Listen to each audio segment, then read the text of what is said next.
Hi വഹീബ്, parents വന്നിട്ടുണ്ടോ? ആ parents ഉള്ളിലുണ്ട്. Okay okay. വഹീബിന്റെ വീട് എവിടെ വരുന്നത്? എൻ്റെ വീട് കോട്ടക്കൽ ചാപ്പനങ്ങാടി. കോട്ടക്കലാണ്. ഓക്കെ. എക്സാമിനായിട്ട് ഫാക്കൽറ്റീസിനെയും അതേപോലെ മെന്റേഴ്സിനെയും കുറിച്ച് വഹീബിന് എന്താ പറയാനുള്ളത്? ഫാക്കൽറ്റീസ് എന്ന് പറഞ്ഞാൽ നമ്മളെ സ്കൂളിൻ്റെ ഫാക്കൽറ്റീസ് പോലെയല്ല. ഒന്നാമത് IITians ആണ്, NITians ആണ്.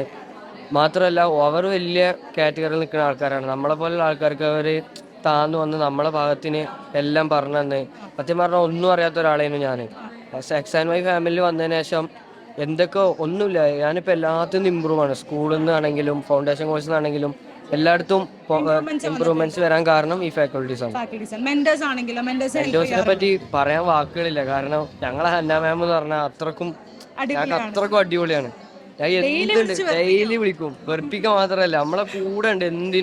എന്ത് സംഭവം ഉണ്ടെങ്കിലും ടീച്ചർ വിളിച്ചിട്ട് വൈബ് എന്നെ എക്സാം എഴുതിയിട്ടില്ലല്ലോ, വേഗം എഴുതാൻ. അപ്പൊ നമുക്ക് ഒന്നും കൂടി ഒരു ആവേശമാണ് അത് എഴുതാൻ. അങ്ങനെ എപ്പോഴും കൂടെ ഉണ്ടാവും. അതന്നെ വലിയൊരു സന്തോഷമാണ്. വഹീബിന് ഏറ്റവും ഇഷ്ടപ്പെട്ട സബ്ജക്ട് ഏതാണ്? മാത്സ് ഏറ്റവും വെറുത്ത സബ്ജക്റ്റ് ആയിരുന്നു. പക്ഷെ അസീം സാർ എടുത്തെത്തിയപ്പോ കറക്റ്റ് ഇപ്പോൾ ഏറ്റവും ഫേവറേറ്റ് സബ്ജക്ട് മാത്സ് ആണ്. ബേസ് ഒക്കെ കറക്റ്റ് ആയോ? ഒക്കെ കറക്റ്റ് ആണ്. Okay okay. Thank you വഹീബ്.